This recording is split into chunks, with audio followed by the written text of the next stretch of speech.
آج نوجوان لڑکا ہے کہتا ہے مجھ سے بھوک برداشت نہیں ہوتی. میرے بھائی رب بیماری لا دینا, اللہ سے دعا مانگے اللہ شفائے عطا فرمائے, اور دعا کرے اللہ آزمائش سے محفوظ فرمائے. آپ یقین کریں میں نے لوگوں کو دیکھا ہے حلق سے قطرہ نہیں اترتا, خوراک کی نالی لگی ہوئی ہے, اعلیٰ غذائیں پکی ہوئی پڑی ہیں, عرش کا مالک کہتا ہے میں تیرے حلق سے گزرنے نہیں دوں گا. قانون بن گیا. میں نے دیکھا ہے ڈرپ پہ لوگ زندہ ہیں, بوتل لگی ہوئی ہے, گلوکوز کی گزارا چل رہا, اعلیٰ غذائیں پڑی ہیں, لاکھوں روپیہ تجوری میں پڑا ہے. مالک کہتا ہے تو نہیں کھا سکتا, تو وہ کھانے نہیں دیتا, نہیں کھانے دیتا. ایک شخص یورپ کے علاقے کا, میں کسی کالم نویس کا پڑھ رہا تھا, وہ کہتا میری کھربوں میں جائیداد ہے لیکن میرے معدے میں ایسی تکلیف ہے کہ میں آٹے کو چھان کر جو اوپر سے بورا نکلتا ہے صرف وہ کھا سکتا ہوں, اس کے علاوہ میں کائنات کی کوئی نعمت کھا نہیں سکتا. اور میرے بھائی وہ جب چاہے تو بڑے بڑے کھانے کھانے سے تجھے روک دے, تیرے دانت چبانے کے قابل نہ رہے, زبان نگلنے کے قابل نہ رہے, معدہ تیرا ہضم کرنے کے قابل نہ رہے, وہ جب چاہے تو جو مرضی کر لے. وہ کہتا چل تو میری مرضی پہ چلنا, ایک مہینہ میرے کہنے پہ نہ کھا, ایک مہینہ میرے کہنے پہ نہ کھا. تو یا اللہ تو کیا کرے گا؟ فرمایا صوم تصفو. میرے نبی پاک نے فرمایا تم روزے رکھو اللہ تمہیں صحت عطا فرما دے گا, اللہ تندرستیاں دے دے گا, شفائیں دے دے گا. تم روزے رکھو اللہ تمہیں, سبحان اللہ, اللہ تمہیں, اللہ طاقت دیتا ہے, ہمت دیتا ہے, اللہ ہمت دیتا ہے. میں نے دیکھا ہے, میں نے بزرگوں کو دیکھا ہے, ضعیف لوگوں کو دیکھا ہے, کمزور لوگوں کو دیکھا ہے, میں نے دیکھا ہے روزے رکھتے ہوئے, مزدوروں کو دیکھا ہے روزے رکھتے ہوئے. میں اپنے ابا جی کو کہتا ابا جی اتنی سخت گرمی اور مزدوری آپ کرتے اور مزدوری کے عالم میں روزہ رکھتے, تو کہتے پتر روزہ کی آندا ہے, روزہ کدوں کو جاندا ہے, روزہ اپنی جگہ تے وے مزدوری اپنی جگہ ہوتے. اور کئی دفعہ مینوں فرمان لگے, مینوں یار سمجھ کوئی نہیں لگدی, پتہ نہیں روزے چ اللہ طاقت کتھوں دے چھڑدا ہے, اتنی زیادہ کام بھی زیادہ کریدا ہے تے روزہ بھی بھائی صوم تصخو. میرے مصطفیٰ نے فرمایا تو روزہ رکھ اللہ تجھے صحت عطا فرما دے گا. رب تعالیٰ تجھے, یہاں ہوٹل کھلے ہوئے ہیں, یہاں عجیب حالات ہیں, ہوٹل کھلے ہوئے ہیں, لوگ بہانے ڈھونڈتے پھرتے ہیں, کہتے ہیں کٹ لگ گیا تھا, ذرا تھوڑا سا خون نکل آیا, سنی پلاس لگائی ہے تو روزہ نہیں رکھا, یہ ذرا مجھے تھوڑی دقت ہو گیا تو میں نے روزہ نہیں رکھا, کھانسی لگ گئی ہے تو روزہ نہیں رکھا. او خدا کے بندے, روزہ تو نعمت ہے. اور سبحان اللہ, میرے نبی پاک نے فرمایا لکل شیء زکات و زکات الجسد الصوم. فرمایا ہر شے کی زکات ہوتی ہے, وجود کی زکات روزہ ہے.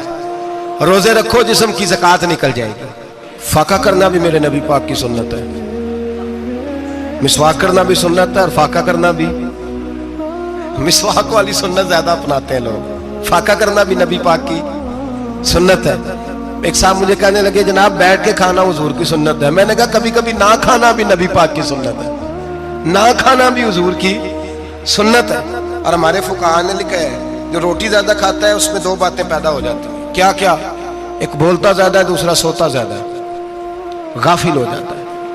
فقہ اور حکیم اطباء ڈاکٹر کہتے ہیں کہ پیٹ خالی رہے نا جس آدمی کا, اس کا حافظہ مضبوط ہوتا ہے, اس کے ذہن کی گرہ کھلتی ہے. زیادہ کھانے سے تو خماری چڑھتی ہے, دماغ ڈھونڈتے پھرنا روٹی کدھر سے آج اچھی ہے, گھر میں نہیں پکی تو ہوٹل چلے جانا, کھانے کے سوا اور کام ہی کوئی نہیں. اور صاحب میرے نبی پاک علیہ السلام نے فرمایا کافر 7 آنتوں سے کھاتا ہے, 7 آنتوں سے. اور فرمایا میرا مومن 1 آنت سے کھاتا ہے, اس کے وجود میں کھانے والی 1 آنت ہے. کافر 7 آنتوں سے کھاتا ہے. فاقہ کشی سے نورانیت پیدا ہوتا ہے, کم کھانا. دیکھیں نا نبی پاک صلی اللہ علیہ وسلم نے اللہ سے فاقہ مانگ کے لیا ہے, یا اللہ 1 وقت روٹی دے, 1 وقت کا فاقہ دے, مانگ کے لیا ہے نبی پاک نے, مانگ کے.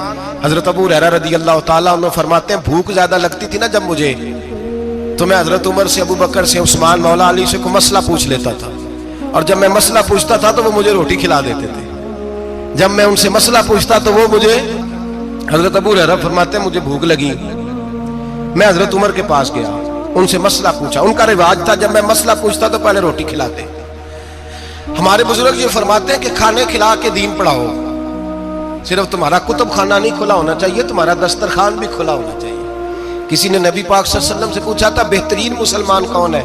حضور نے فرمایا جو سلام لینے میں پہل کرے اور روٹی زیادہ کھلائے, جو روٹی ہر وقت فکر کرے آ یار تو روٹی کھا لے, روٹی کھانے کی طرف توجہ دلائے. کھلانا سنت ہے, زیادہ کھانا اس میں بھی فرق رکھیں.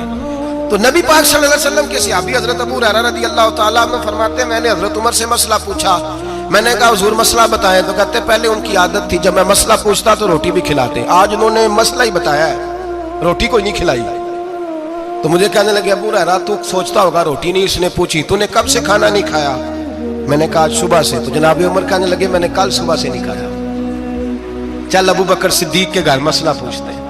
کہتے ہیں جناب صدیق اکبر کے دروازے پہ گئے، جا کر کے ان سے مسئلہ پوچھا۔ ان کی بھی عادت تھی جب کوئی مسئلہ پوچھنے جاتے تو دسترخوان بچھا لیتے، کہتے آؤ روٹی بھی کھلاتا ہوں مسئلے بھی بتاتا ہوں۔ کہتے ہیں گئے تو انہوں نے بھی مسئلہ بتایا، روٹی کوئی نہ پوچھی۔ تو کہنے لگے عمر ابو ہریرہ تم لوگوں نے کل پرسوں سے نہیں نہ کھایا ہوگا، اور ابو بکر کو 4 دن گزر گئے ہیں، تھوڑا سا دودھ ملا ہے یا کھجور ملی ہے، روٹی کوئی نہیں ملی، چلو در رسول پہ چلتے ہیں، آؤ حضور کی بارگاہ۔ کہتے ہیں نبی پاک کی بارگاہ میں آئے، حضور نے چہرے دیکھے، کریم سے مسئلہ نہیں پوچھنا پڑا۔ میرے مصطفیٰ کریم نے فرمایا بھوک لگی ہوئی ہے تم تینوں کو؟ 3-4 دن ہو گئے؟ اللہ کے رسول نے فرمایا مجھے پورا ہفتہ ہو گیا ہے۔ سبب کچھ اور ہے جس کو تو خود سمجھتا ہے، زوال بندہ مومن کا بے زری سے نہیں، بھوک نقصان کا وجہ نہیں بنی، وجہ کوئی اور بنی ہے۔ رشوتیں جو بازار گرم ہوئے ہیں لوٹ مار کے، یہ روٹی کے لیے نہیں، یہ زیادہ کھانے کے لیے، یہ بینک بیلنس کے لیے گرم ہے۔ یہ لوٹ مار کا مقصد کوٹھیاں بنانا ہے، روٹی کا تو رب کریم کا وعدہ ہے۔ جو روز روتا ہے شام کو کہ میرا کاروبار کوئی نہیں، اصل میں کہتا ہے بنگلہ کوئی نہیں، اصل میں کہتا ہے کار کوئی نہیں، پجارو کوئی نہیں، روٹی تو اللہ عطا فرماتا ہے، اس کا وعدہ ہے۔ فرمایا حضور نے 3 دن بیت گئے، چلو میرا بے تکلف صحابی ہے ابو الحسن انصاری، وہ بڑے نصیب والے ہوتے ہیں جن کو میرے نبی پاک خود کہتے تھے کہ تیری فلانی ذمہ داری ہے۔ اس زمانے کا تو کسی کو کہہ دیا جائے یہ تیری ذمہ داری ہے تو کہتا ہے یہ تو پھٹیکے ڈالنے لگ گیا، یہاں سے تو چھٹی کر جانی چاہیے۔ خوش ہوتے تھے صحابہ کہ ہماری ذمہ داری لگی۔ کہتے ہیں حضرت ابو الحسن انصاری کے گھر گئے، نبی پاک نے فرمایا بھوک بڑی لگی ہے کھانا لا۔ کہتے ہیں حضور نے اسے کہا تو اس آدمی کو تو وجد ہی ہو گیا، اس نے کہا میرے اتنے نصیب کہ حضور کا یہ کھانا کھلا۔ آؤ دیکھو دنیا والوں، آج جو سب سے زیادہ عزت والا ہے وہ میرا مہمان بنا ہوا ہے۔ فرماتے ہیں وہ دوڑے گئے، بکری اٹھائی ذبح کی، بیوی کو کہنے لگے روٹی تیار کر، ادھر کھجوریں توڑی، انگور توڑے، کہنے لگے حضور آپ جب تک تناول کریں تب تک کھانا پک جاتا ہے۔ حضرت عمر کہتے ہیں روٹی پک کے آئی، بڑا پیارا گوشت، بڑا اچھا سالن، بڑا خوبصورت خلوص والا کھانا۔ فرماتے ہیں میں نے بڑا ہی کھایا۔ نبی پاک نے نہ ایک روٹی لی اور چھوٹی چپاتی، تھوڑا تھوڑا سالن کونوں سے، اور جب نبی پاک نے کھا لیا تو حضور کی آنکھوں میں آنسو آئے۔ حضرت عمر کہنے لگے حضور روئے کیوں؟ نبی پاک نے فرمایا سوچتا ہوں 7 دن کے فاقے کے بعد کھایا ہے، پر ڈرتا ہوں رب اس کا حساب پوچھے گا تو جواب کیسے دینا ہے، اس کا حساب بھی تو دینا ہے نا جو کھایا ہے۔ تو حضرت عمر فاروق کے ہاتھ میں کچھ چیز تھی، زور سے زمین پہ ماری، کا محبوبہ 7 دن کے بعد بھی روٹی کھائے تو حساب دینا ہے۔ نبی پاک فرمانے لگے عمر وہ مالک ہے نا، تو جب دیتا ہے تو حساب نہیں لے سکتا، حساب تو دینا ہے، حساب تو دینا ہے، تیاری رکھو۔ صحابہ کرام فرماتے ہیں ہم نے ارادہ کیا کہ آج کے بعد ہم پھر فاقے کریں گے، کم کھائیں گے، اس لیے کہ حساب دینا ہے۔ میرے بھائی وہ فاقہ کشی کرتے تھے، ڈرتے تھے۔ یہاں تو لوگ کھا کے بیمار ہیں، کھاتے جا رہے ہیں سوتے جا رہے ہیں، کھاتے جا رہے ہیں سوتے جا رہے ہیں۔